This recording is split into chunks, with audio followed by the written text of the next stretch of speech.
కోయంబత్తూర్ సమీపంలోని సూలూరు వైమానిక స్థావరం నుంచి బయలుదేరిన MH17V5 చాపర్ కూనూరు సమీపంలో కటేరి నాంచప్పనం చత్రం వద్ద మధ్యాహ్నం 12:20, 12:30 గంటల ప్రాంతంలో కూలిపోయింది. జనరల్ రావత్ వెల్లింగ్టన్లోని ఒక డిఫెన్స్ స్టాఫ్ కాలేజీలో లెక్చర్ ఇచ్చేందుకు వెళ్తుండగా ఈ దుర్ఘటన జరిగింది. మనం కూలిపోయినటువంటి MH17 హెలికాప్టర్ ప్రమాదానికి సంబంధించినటువంటి చర్చ చేస్తున్నాం. నాతో పాటు రక్షణ రంగ విశ్లేషకులు కన్నగంటి గారు ఉన్నారు. అదేవిధంగా ఒక మాజీ ఆర్మీ మేజర్ శ్రీనివాస్ గారు మనతో పాటు జూమ్లో జాయిన్ అయ్యారు. అదేవిధంగా రాకా సుధాకర్ గారు ఒక అనలిస్ట్, ఆయన పూర్తిగా దీనికి సంబంధించి విశ్లేషణ చేయబోతున్నారు. ముగ్గురు గెస్ట్ మనతో ఉన్నారు. ముందుగా శ్రీనివాస్ గారు మీ నుంచి స్టార్ట్ చేస్తాను. ఎటువంటి ప్రోటోకాల్ ఉంటుంది ఒక VVIP ట్రావెల్ చేసేటువంటి చాపర్కి సంబంధించి? ఆర్మీ అధికారులు ఎటువంటి ప్రోటోకాల్స్ని పాటిస్తారు, ఎటువంటి జాగ్రత్తలు తీసుకుంటారు? ముఖ్యంగా ఎయిర్ స్పేస్ ఖాళీ చేయడంతో పాటు ప్రతి పాయింట్ను చూస్తారు కదా, ఎటువంటి ప్రోటోకాల్స్ ఉంటాయి? ఎస్ అండి, ఇది చాలా దురదృష్టకరమైనటువంటి సంఘటన ఈ రోజు మనం చూస్తున్నామండి. Chief of defence staff general Bipin Rawat గారు ఈ ప్రమాదానికి గురి కావడం అనేటువంటిది చాలా ఇట్స్ ఏ షాకింగ్ న్యూస్ అని చెప్పాలి. అదేవిధంగా ఇలాంటి హై లెవెల్ సెక్యూరిటీ అవసరమైనటువంటి వ్యక్తులు VVIPs, అందులోనూ చీఫ్ ఆఫ్ డిఫెన్స్ స్టాఫ్ అంటే the first and foremost person in defence services, active services లో ఉన్నటువంటి ద ఫస్ట్ పర్సన్ ఎవరు అంటే ఈయన చీఫ్ ఆఫ్ డిఫెన్స్ స్టాఫ్ అని చెప్తామండి. ఆ chief of defence staff travel చేస్తున్నటువంటి ఈ యొక్క హ్యాప్టర్ బయలుదేరే కంటే ముందు కొన్ని fixed SOP, standard operating procedures అనేటువంటివి మనం ఫాలో కావాలి. స్టాండర్డ్ ఆపరేటింగ్ ప్రొసీజర్స్ అనేటువంటివి ఖచ్చితంగా మనం ఫాలో అవుతామండి. లైక్ ఆ యొక్క helicopter weather it is flying ఎలిజిబిలిటీకి అవకాశం ఉందా లేదా, అసలు ఎయిర్ క్రాఫ్ట్ మెయింటెనెన్స్ ఇంజనీర్స్ ఎవరైతే ఉన్నారో వాళ్ళందరూ కూడా దాన్ని మొత్తం చెక్ చేసి అసలు అది ట్రావెల్ చేయడానికి, ఆ రోజు ఫ్లై చేయడానికి అవకాశం ఉందా లేదా అనేటువంటిది ధృవీకరించవలసి ఉంటుంది. అది ఖచ్చితంగా చెక్ చేస్తారు. అలాగే మెటీరియాలజీ డిపార్ట్మెంట్ నుంచి, ఎయిర్ ఫోర్స్ లో ఉన్నటువంటి మెటీరియాలజీ డిపార్ట్మెంట్ నుంచి ఆ ట్రావెల్ చేసేటువంటి రూట్ ఏదైతే ఉందో ఆ రూట్ లో ఉండేటువంటి వెదర్ ఫోర్కాస్టింగ్ ఏంటి అనేటువంటిది వాళ్ళు రిపోర్ట్ ఇస్తారు. ఒకవేళ అది ఫ్లయింగ్ అనుకూలంగా ఉంటే గనక వాళ్ళు దాన్ని ఫ్లై చేస్తారు, లేకపోతే గనక పర్మిషన్ అనేటువంటిది ఇవ్వరు. థర్డ్ థింగ్, ఈ యొక్క మ్యాప్ నావిగేషన్ ఏదైతే ఉందో అది ట్రావెల్ చేయవలసినటువంటి నావిగేషన్ పైలట్ ఆఫీసర్స్ అనేటువంటి వాళ్ళు ప్రిపేర్ చేసుకుంటారు. నెక్స్ట్, ఇక్కడ టేక్ ఆఫ్ చేస్తున్నటువంటి ప్రదేశము, ల్యాండ్ అవుతున్నటువంటి ప్రదేశము కంప్లీట్ కార్డన్ సెర్చ్ అనేటువంటి జరుగుతుంది. సెక్యూర్డ్ ఏరియాలో ఉంటుంది. ఆ సెక్యూర్డ్ ఏరియాలో మొత్తం ఆ ఏరియా అంతా కూడా సెక్యూర్ అయిన తర్వాత, ఏరియా క్లియర్ అయిన తర్వాత అక్కడ టేక్ ఆఫ్ చేయడము, ల్యాండ్ అవడం అనేటువంటి జరుగుతుందండి. ఇంత గట్టి భద్రతా ఏర్పాట్లు అనేటువంటివి ఖచ్చితంగా జరుగుతాయి. అలాంటి భద్రతా ఏర్పాట్ల మధ్య ప్రమాదం జరిగింది అంటే అది పొరపాటుగా మనం భావించవచ్చు. ఒక్కొక్కసారి ఈ పొరపాటు అనేటువంటిది అది టెక్నికల్ ఎర్రర్ కావచ్చు, హ్యూమన్ ఎర్రర్ కావచ్చు. అది ఎక్కడ జరిగింది అనేటువంటి విషయం మనకి ఆ యొక్క ఎంక్వైరీ కమిషన్ లో అనేటువంటిది మనకు తెలుస్తుందండి. So the protocols are very much set. దాన్ని మనం ఫాలో అయినట్లయితే జీరో ఎర్రర్ కి ఛాన్స్ ఉంటుంది. సో ఈ విషయంలో ఏం జరిగింది అన్నది ఇంకా మనం వేచి చూడవలసి ఉంటుంది. Right sir, right. కనిగంటి గారు, మీరు చాలా కాలంగా రక్షణ రంగానికి సంబంధించినటువంటి విశ్లేషణ చేస్తున్నారు, దాన్ని స్టడీ చేస్తున్నారు. ప్యాటర్న్ ఎలా చూస్తారు? MH17 అనేటువంటిది ద బెస్ట్, మన దగ్గర ఉన్నటువంటి హెలికాప్టర్స్లో, చాపర్స్లో ద బెస్ట్ అని చెప్తారు. రష్యా నుంచి 2008 నుంచి మనం దాన్ని అప్గ్రేడ్ చేసుకుంటూ వస్తున్నాం.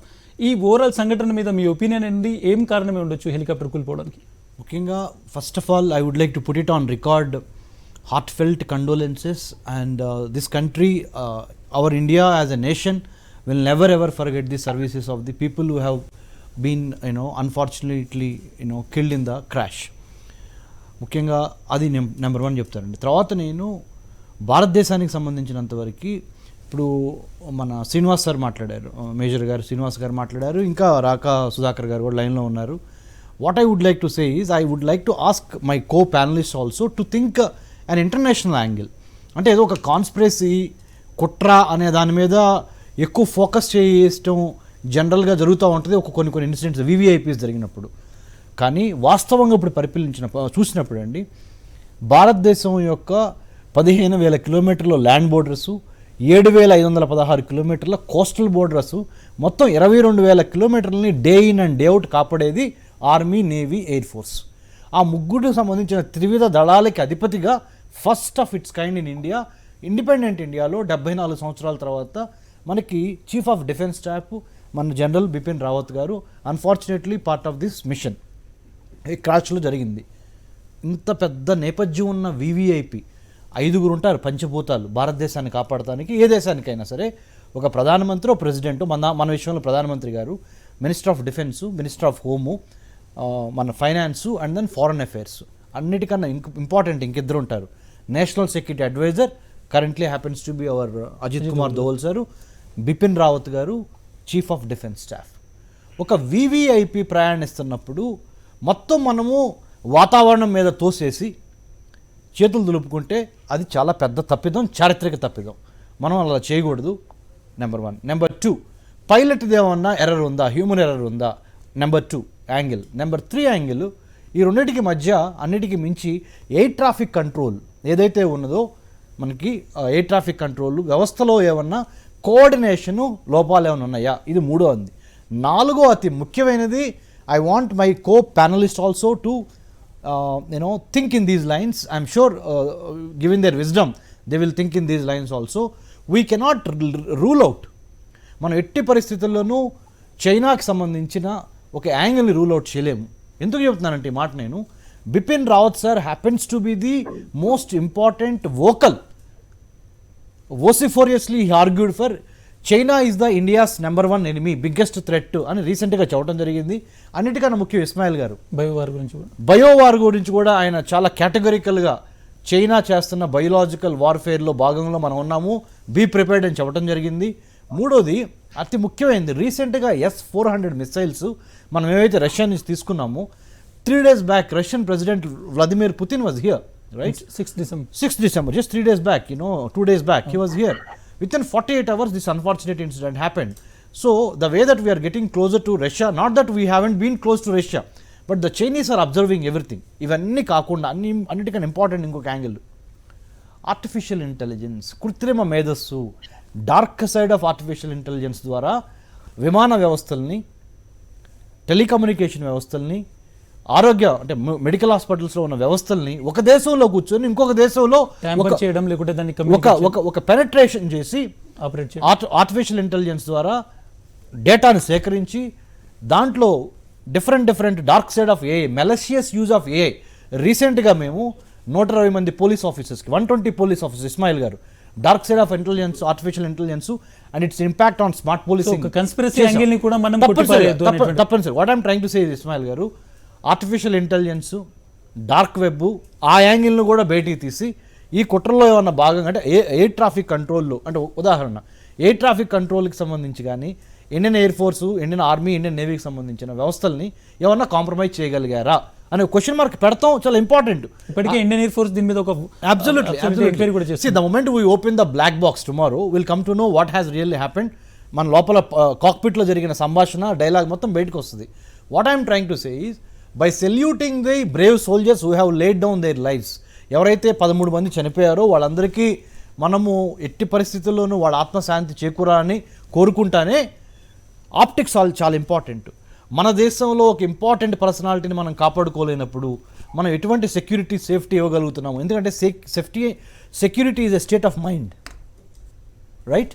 What actually transpires other countries మన గురించి ఏం మాట్లాడుకుంటున్నాయి, ఇంటర్నేషనల్గా చైనా, ముఖ్యంగా పాకిస్తాన్ ఏం మాట్లాడుకుంటున్నాయి, వాళ్ళు దీన్ని ఏ విధంగా ఉపయోగించుకుంటారనే అవకాశం ఇవ్వకుండా, I'm sure, I have 100% confidence in the government of the day that Ajit Doval sir, the National Security Advisor, and Honorable Prime Minister of India, with their valor and grit and then wisdom, they are going to put up a brave fight against the external enemies, even if it is weather, let's say, for the argument's sake, వాతావరణం బాగోపోవటం మూలాన దెబ్బతిన్నాము. ఎందుకంటే దివంగత ముఖ్యమంత్రి YS Rajasekhara Reddy సార్ని కూడా మనం అలానే కోల్పోయాం.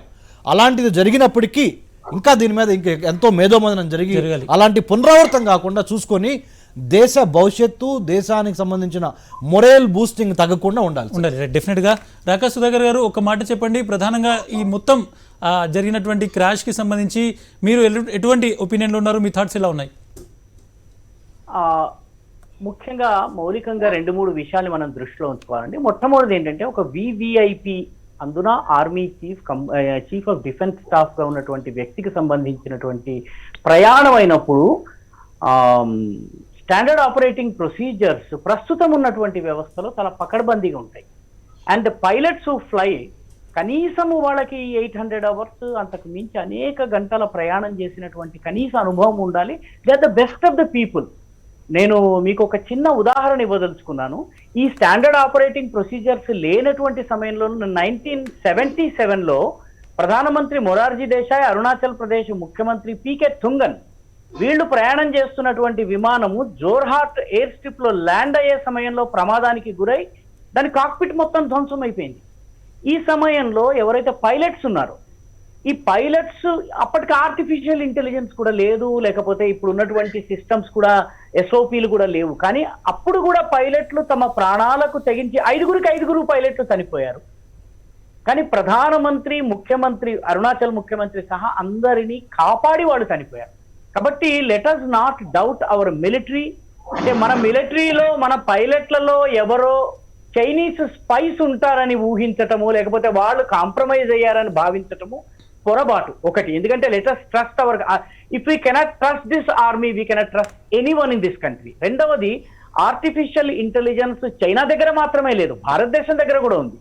కాబట్టి ఇది కారణమై ఉండదు. నా మటుకు నాకు కనిపిస్తున్నటువంటి నా ప్రాథమిక అంచనా, తర్వాత నేను మాట్లాడినటువంటి వైమానిక దళ నిపుణులతో నేను మాట్లాడిన సంభాషణల ఆధారంగా 2 విషయాల్లో ఏదో ఒకటి అయి ఉండవచ్చును. ఒకటి, ఏదైనా టెక్నికల్ స్నాగ్ డెవలప్ అయ్యి దానిని సర్దుకునే లోపల ఆల్టిట్యూడ్ పడిపోయిన సమయంలో మేఘాలు, ముఖ్యంగా ఈ వెస్టర్న్ ఘాట్స్ ఏవైతే ఉన్నాయో, వెస్టర్న్ ఘాట్స్ లో వాతావరణము చాలా వేగంగా మారుతుందని. నిజానికి ఇప్పుడు సులూర్ ఎయిర్ స్ట్రిప్ తర్వాత వెలింగ్టన్ స్టాఫ్ కాలేజ్ మధ్యలో ఉన్నటువంటి అడవికి అటు ఇటు ఉంటాయి. ఇటువైపు సులూర్ ఉంటుంది, అటువైపు కోయంబత్తూరు వైపు సులూర్ ఉంటుంది, కొడైకెనాల్ దాటి అటువైపు మీకు వెలింగ్టన్ ఉంటుంది. కాబట్టి ఈ మధ్యలో ఏదన్నా క్లౌడ్ యొక్క బిహేవియర్, ఎందుకంటే అక్కడ మధ్యలో గాలి వేడెక్కుతుంది. ఆ మధ్యాహ్నం తిరిగిన తరువాత వెలింగ్టన్, ముఖ్యంగా ఈ అటవీ ప్రాంతంలో వెస్టర్న్ ఘాట్స్ లో గాలి వేడెక్కడం వల్ల కొన్ని ఎంటీ ఏరియాస్ వస్తాయి. ఆ ఏరియాస్ లో మీకు ఒక్కసారిగా ఆల్టిట్యూడ్ పడిపోతుంది. ఆల్టిట్యూడ్ ఎప్పుడైతే పడుతుందో ఎదురుగా ఉన్నటువంటి కొండ కనిపించని పరిస్థితుల్లో మేఘాలు ఉన్నట్లయితే మీకు ప్రాబ్లం. ఇందాక నేను జోర్హాట్ మొరార్జీ దేశాయ్ ఉదాహరణ చెప్పాను. వాళ్లకు విమానాశ్రయము కనపడలేదు because of the clouds. So they over shot and అడవుల్లోకి వెళ్ళారు. కాబట్టి ఇది కారణమై ఉండకపోవచ్చును. 2 విషయాలు, ఒకటి టెక్నికల్ స్నాగ్ ఏదన్నా అయి ఉంటుంది, అది టూ ఇంజన్ ఉన్నటువంటి వెహికల్ కాబట్టి ఒక ఇంజన్ చెడిపోయినా కూడా నడిచేటటువంటి vehicle. There must be some technical snag which must have occurred and the pilots were definitely experienced did not have the time. అది ఒకటి అయి ఉండవచ్చు. సేమ్ వే ఆల్టిట్యూడ్ పడిపోవడానికి ఏమి కారణాలు అయి ఉండవచ్చు అన్నది మనం అధ్యయనం చేయాలి. కాన్స్పిరసీ థియరీస్ ని ఇప్పుడే మనం మాట్లాడకుండా, ఏదైతే టీం దానికోసం ప్రభుత్వము దర్యాప్తు దళాన్ని ఏర్పాటు చేసిందో ఆ దళంలో మనకన్నా చాలా నిపుణులైనటువంటి వ్యక్తులు ఉంటారు. కాబట్టి ఖచ్చితంగా వాళ్ళు యాంగిల్స్ అన్నిటిని, కోణాలన్నింటినీ వాళ్ళు ఎక్స్ప్లోర్ చేస్తారు. నిజంగా వారు చెప్పినట్టుగా చైనా కానీ ఆర్టిఫిషియల్ ఇంటెలిజెన్స్ కానీ, చైనా ఒకవేళ సులు ఎయిర్ స్ట్రిప్ ని కాంప్రమైజ్ చేయగలిగింది అంటే మాత్రము ఇండియన్ డిఫెన్స్ ని మనము ఇంకా నమ్మలేనటువంటి పరిస్థితి వస్తుంది. రాకా సుధాకర్ గారు, with all due respect to you, I am the great grandson of Kannegenti Hanumantu. I am not at all doubting the valor or grit or wisdom of the Indian armed forces. Number one, I am not doubting. What I am trying to say is, Ramesh, there are angles. There are angles. There are angles which we cannot ignore. We have to do further investigation అని చెప్తున్నానే కానీ మన ఆర్మీని, నేవీని, air force ని we are the best in the world, let's say 5th or 4th best in the world when compared to any other thing. With all due respect, what I am trying to say is we cannot ignore other angles also. వాతావరణం ఒక angle అయి ఉండొచ్చు, pilot తప్పిదో ఇంకొక angle అయి ఉండొచ్చు, technical snag ఒక angle అయి ఉండొచ్చు. ఈ 3తో పాటు 4వది యాడ్ చేసింది ఏంటంటే చైనీస్ యాంగిల్ని, పాకిస్తాన్ యాంగిల్ని కూడా మనం దృష్టిలో పెట్టుకోవాలని చెప్పాను. అంతేగాని I'm not saying that we are not capable. We are very capable. We have been successfully defending this country, independent India. Our defense forces and our police forces are extremely capable. రాకా గారు మళ్ళీ మీ దగ్గరకు వస్తాను. రాకా గారు ఒక్క point, just one point. I just want to make one point. నేను అనేది ఏంటంటే దర్యాప్తు దళము తన రిపోర్ట్ ని బయట పెట్టే లోపల ప్రజలని కన్ఫ్యూజ్ చేయొద్దు అన్నది నా Nothing, point. we are- ఎందుకంటే ఈ దేశ ప్రజలని మనము కన్ఫ్యూజ్ చేయొద్దు, వాళ్ళ Definitely, moral sir. దెబ్బతీయొద్దు అన్నట్లయితే Definitely. Let us wait for the report to come out. Absolutely, sir. I'm also saying we will wait for the report. Right. As an analyst, I have seen 4 points and I kept the 4 points on table. Right sir, మనం చూడొచ్చు. ఆయన కన్యగంటి గారు చెప్తున్నా ఏంటంటే నేను 4 options లో ఒక option గానే దాన్ని చెప్పాను, ఇప్పుడే దాని మీద పూర్తిగా ఒక కన్స్పిరసీ థియరీ అనేటువంటిది నేను సపోర్ట్ చేయట్లేదు. అది కూడా Absolutely, చెప్తున్నారు. absolutely. మీరు చెప్పింది కూడా మీరు మీ ఎక్స్పీరియన్స్, మీరు మాట్లాడినటువంటి విశ్లేషకులు చెప్తున్న దాని ప్రకారం టెక్నికల్ స్నాగ్ లేకుంటే అక్కడ సడన్ గా వాతావరణ మార్పుల వల్ల ఇది జరుగుండొచ్చు అనేటువంటిది ప్రధానంగా ఈ రెండింటి మీద ఎక్కువ ఫోకస్ కనిపిస్తుంది. సిడిఎస్ బిపిన్ రావత్ ఈరోజు హెలికాప్టర్ ప్రమాదంలో చనిపోయారు.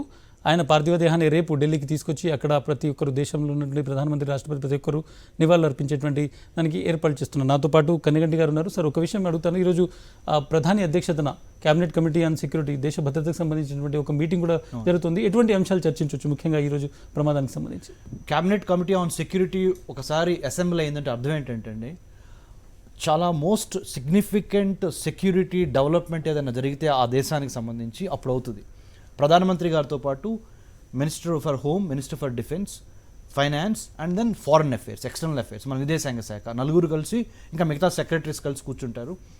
సో ఇది ఒక చాపర్ యాక్సిడెంట్ ఒక అంశం. మ్యాన్మేడ్ డిజాస్టరా అంటే మనుషుల ద్వారా అయిందా లేదా న్యాచురల్ డిజాస్టరా, ప్రకృతి వైపరీత్యమా, it will be knowing in couple of hours let's say. ఇవన్నీ పక్కన పెట్టి అసలు క్యాబినెట్ కమిటీ ఆన్ సెక్యూరిటీ కూర్చున్నదంటే అర్థం ఏంటంటే, మా పరిభాషలో చెప్పాలంటే most important vital asset of the country is lost, or దాన్ని ఏ విధంగా మనం జాగ్రత్తగా మళ్ళీ రివైవ్ చేసుకోవాలి.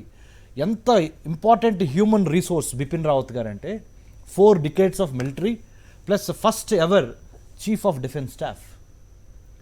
So what kind of optics అంటే ఎలా చెప్పాలంటే, మనం చూసే వాళ్ళకి security is a state of mind. Security, రక్షణ, భద్రత అనేది మానసికంగా మనసుకు సంబంధించిన అంశం అది. అలాంటి మానసికపరమైన ఒక మళ్ళీ కాన్ఫిడెన్స్, ఆత్మవిశ్వాసం, ఆత్మనిర్భరం ఇచ్చి మళ్ళీ ప్రజలకి మేము ఉన్నాము అని తెలియజేయడం చాలా ఇంపార్టెంట్. కాబట్టి క్యాబినెట్ కమిటీ ఆన్ సెక్యూరిటీ కూర్చున్నది అర్థం అంటే ఏంటంటే, we are taking the matter very seriously with grave concern. You the people of India, or we the people of India, are very secure in the days to come. We are here on the job అని చెప్పడం ఒకటి. Right, sir. Number 1 point అది. Number 2 point ఏంటంటే, తప్పనిసరిగా ఇంకా ఎంక్వైరీకి సంబంధించిన అంశాలు, ఎటువంటి విచారణ జరగాలి, technical intelligence, imagery intelligence, visual intelligence, అన్నిటికీ మించి హ్యూమన్ ఇంటెలిజెన్స్, అన్నిటికీ మించి వీటిని క్రోడీకరించి ఇప్పుడు ఇంకేమన్నా మనం కొత్తగా చేయాల్సిన అంశాలు ఉంటే వాటి నుంచి ఎటువంటి పొరపాట్లు లేకుండా, ఇంకా రాబోతున్న రోజుల్లో ఇలాంటి ప్రమాదాలు అసలు జరగకుండా, ఒక వైఎస్ రాజశేఖర రెడ్డి గారు అని గొప్ప మన ముఖ్యమంత్రి గారిని కోల్పోయాం మనం.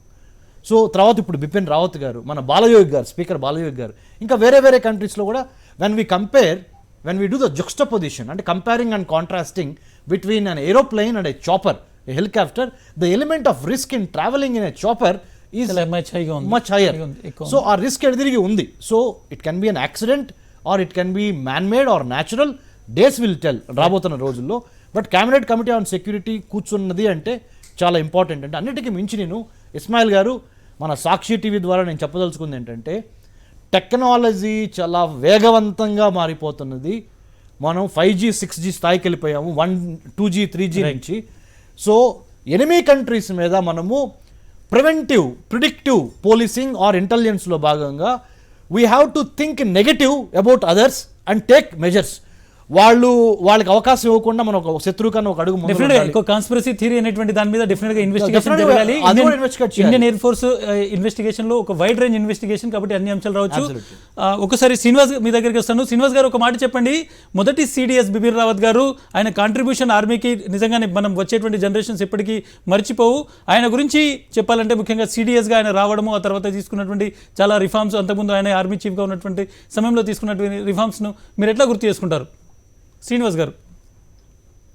అంటే ఫస్ట్ మనకి ఈ త్రివిధ దళాలు అనేటువంటివి కనుక మనం చూసినట్లయితే అండి, దేనికదే వార్ టైంలో, ఎమర్జెన్సీ టైంలో army is working on its own, and air force was working on its own, and navy was working on its own అండి. ఎప్పుడైతే ఇందిరాగాంధీ గవర్నమెంట్ ఎర్లియర్ ఏం జరిగేదంటే, చీఫ్ ఆఫ్ ఆర్మీ స్టాఫ్ ఈ 3 దళాలకి అధిపతి కింద ఉండేవారు.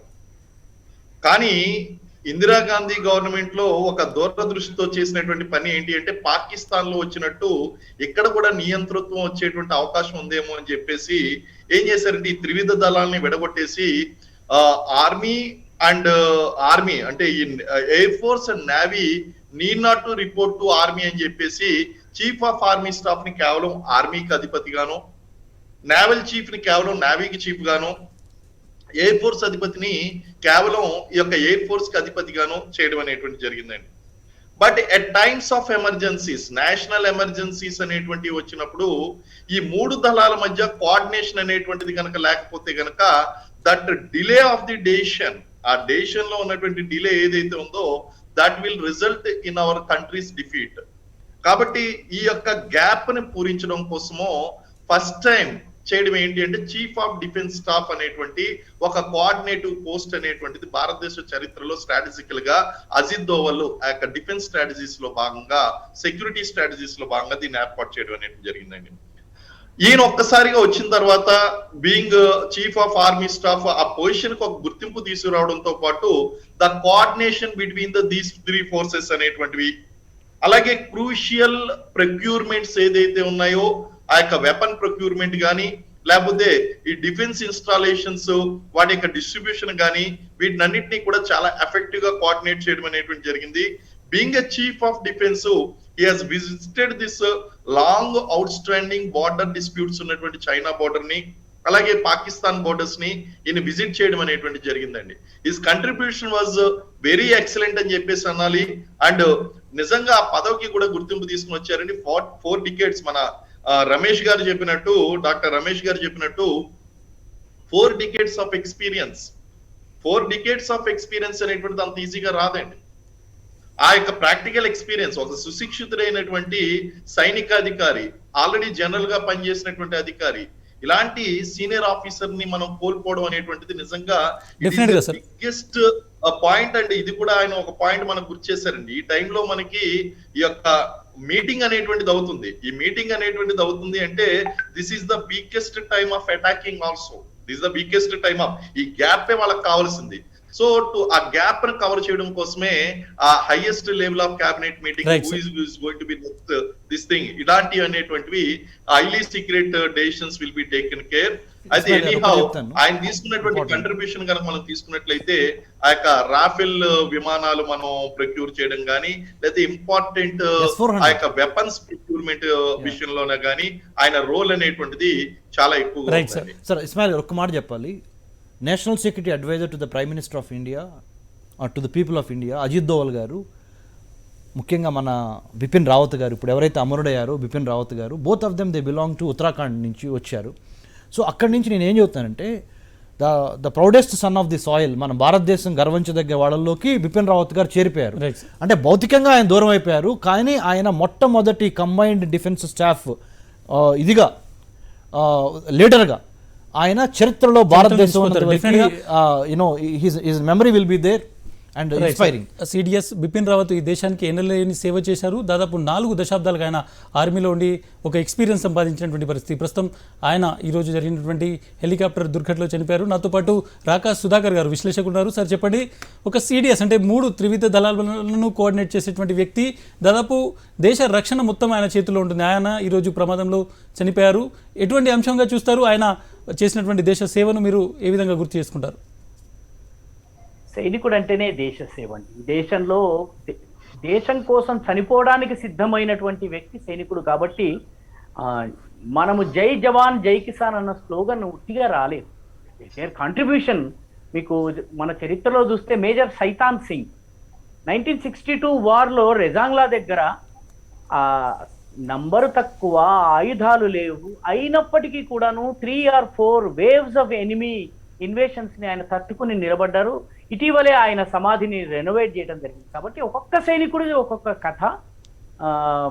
వారందరికీ నాయకుడు కాబట్టి ఆయన గురించి చాలా చెప్పుకోవాలి. అయితే ఇందాక మేజర్ శ్రీనివాస్ గారు చాలా చక్కటి విషయాన్ని చెప్పారు.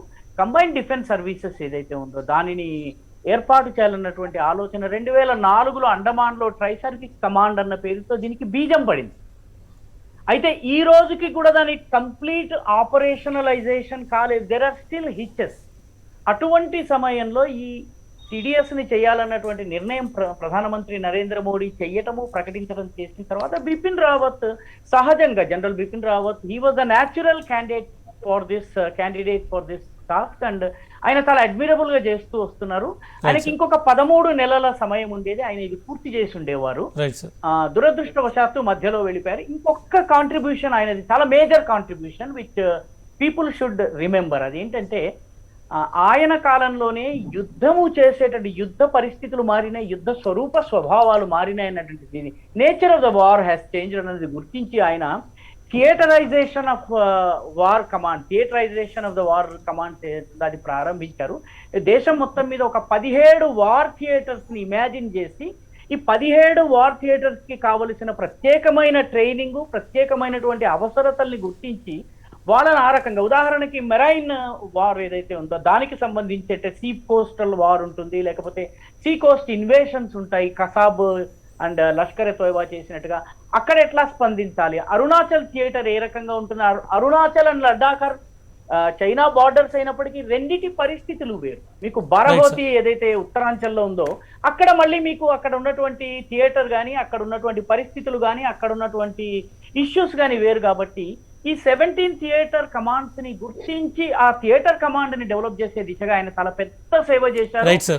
ఈ రోజున అమెరికా వంటి 1-2 దేశాల్లో మాత్రమే ఉన్నటువంటి ఈ వ్యవస్థని ఆయన ఇండియాలో కూడా అమలు చేస్తారు. ఆయన చేసినటువంటి కంట్రిబ్యూషన్ ఈ దేశం ఎప్పటికీ మరవదు. కానీ ఈరోజు జరిగినటువంటి ప్రమాదం మీద ఒక వైడ్ రేంజ్ ఎంక్వైరీ జరగాల్సినటువంటి అవసరం ఉంది అనేటువంటిది ప్రతి ఒక్కరు చెప్తున్నటువంటి మాట. ఇప్పటికే భారత వాయుసేన ఈ మొత్తం ప్రమాదానికి సంబంధించి ఒక ఎంక్వైరీకి ఆదేశాలు జారీ చేసింది. ఈ ఎంక్వైరీ కంప్లీట్ అయి వచ్చిన తర్వాతనే ప్రమాదం ఎలా జరిగింది అనేటువంటి దాని మీద ఒక క్లారిటీ రావచ్చు. ఇది ఈరోజు డిస్కషన్. నాతో పార్టిసిపేట్ చేసినటువంటి కన్నగంటి రమేష్ గారు, రాకా సుధాకర్ గారు, శ్రీనివాస్ గారు, మీ అందరికీ ధన్యవాదాలు.